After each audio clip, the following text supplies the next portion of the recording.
もう終わりにしたい。生まれてきて意味がなかったって患者さんが、私娘いたから生まれてきた意味あったかもしれないと言った。皆さんこんにちは。ドクターユースケこと医師の高宮ユースケです。人生のトリセツ、あなたの幸せケアをお送りします。私はがんの患者さんの心と体の痛みを和らげる緩和ケアに30年間携わってきた医師です。もし明日死ぬとしたらあなたは何をしますか？もし明日死ぬとしても後悔ない人生を送っていますか？私は緩和ケアの医師として多くの看取りに関わりました。亡くなっていった患者さんたちが残した言葉や行動により人生の生き方を教えていただきました。その生きる知恵をご紹介していきたいと思います。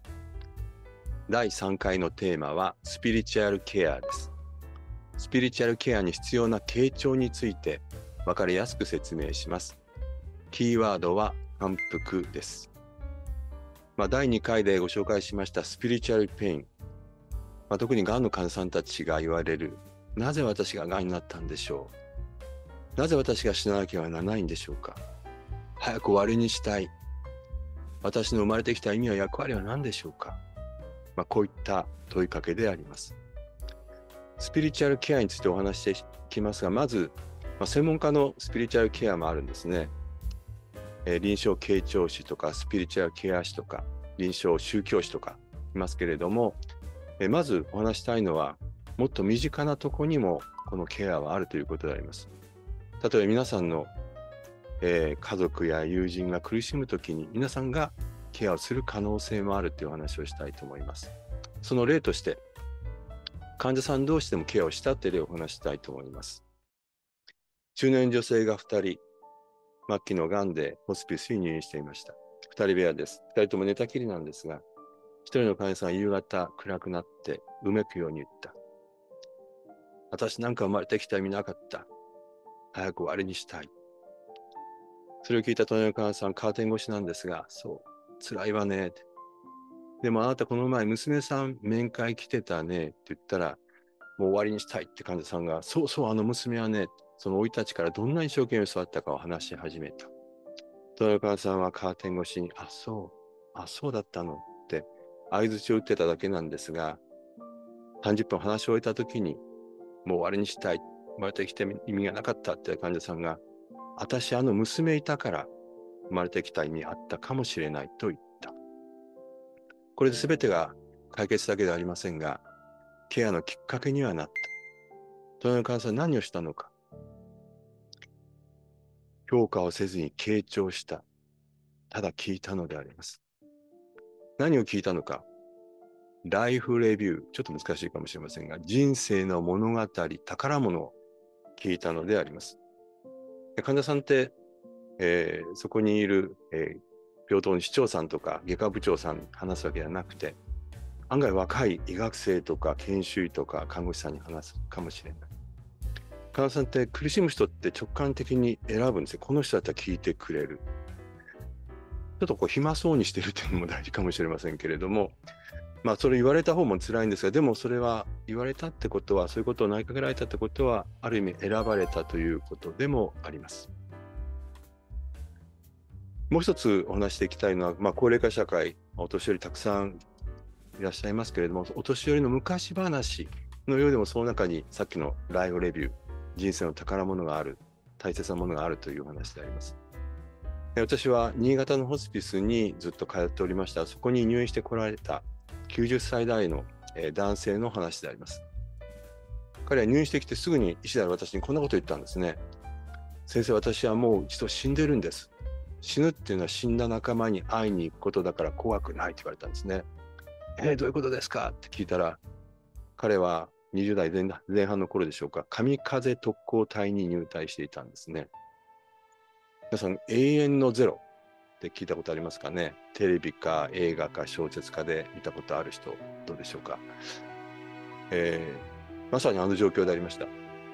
日本はもう負け戦と分かっていたとき、約4000人の若い兵士たちが飛行機に乗って爆弾を積んで片道の燃料だけに飛び立っていく、その作戦は飛行機ごとアメリカの船にぶつかっていくという作戦であります。ほとんど撃ち落とされたそうでありますが、少なくとも飛び立ったら帰ることのない作戦でありました。先ほどの患者さんも多くの仲間も良くて自分も飛ぶつもりだった。でも戦争が終わって飛べなかった、悔しかったって話をされたんですが、ただ彼は生きて帰って結婚し、娘さん生まれて、お孫さん生まれて、そのカーキア病棟の病室には家族はわいは一緒にいたんですね。で、私とその話をしているのを聞いて、家族が、またおじいちゃんの昔話始まった。おじいちゃん死んでたら私たちここにいないじゃないのって笑い話にされてるんですが、でも死を意識してカーキア病棟に入院してきたこの患者さんにとってお話したその話は彼にとってのライフレビュー、人生の大切な宝物をお話してくれたんだと思います。お年寄りの昔話のようでライフレビューがあることを覚えておいてください。さあ、傾聴というお話をしてきましたが、傾聴大切なんですが、そのスキルといいますか、やり方の一つにミラーリング、鏡のように動くというのがあります。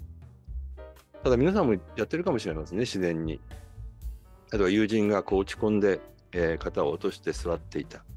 きっと皆さんも同じ姿勢をして、いつもよりは声のトーンを下げて、どうしたのって聞いてるかもしれません。または友人が本当に楽しいことあって、一生懸命手を動かして喜んでは話してたら、皆さんも一緒に大きな声で笑いながら体を動かしているかもしれません。これミラーリングなんですね。鏡のように同じ動きをすると、相手は自分のことを分かってくれてる、共感してくれてるっていうふうに、感じるわけであります。これ、ただ、もともとですね、脳の中にこのミラーニューロンとあって人間生まれつき備わっているということを、動画でお見せしたいと思います。見たことあるかもしれませんが、これ赤ちゃんが、赤ちゃんのこの声とか手足の動きを見てください。これミラーリングをしています。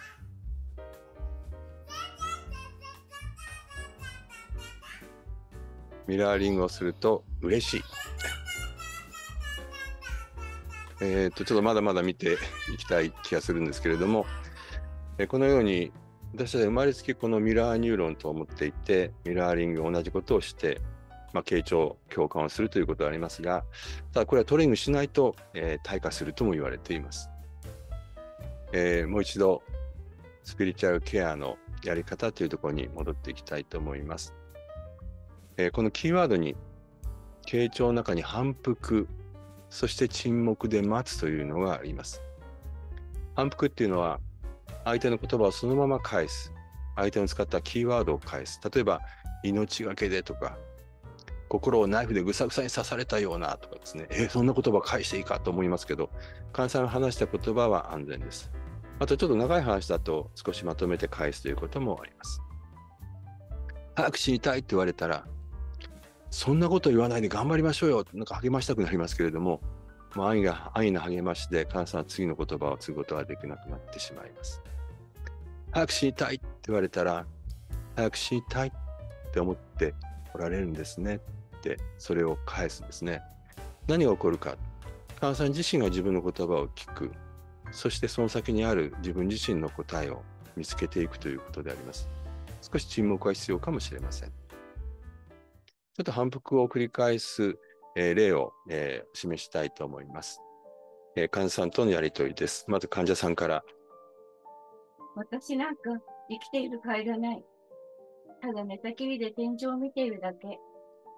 生きている甲斐がないんですね。ただ寝たきりで天井を見ているだけなんですね。そうなんです。家族に迷惑をかけるばかりで。ご家族に迷惑をかけるばかりなんですね。この大切なこのそうなんですとかそうそうっていうのが出てくると、反復がうまくできているということになります。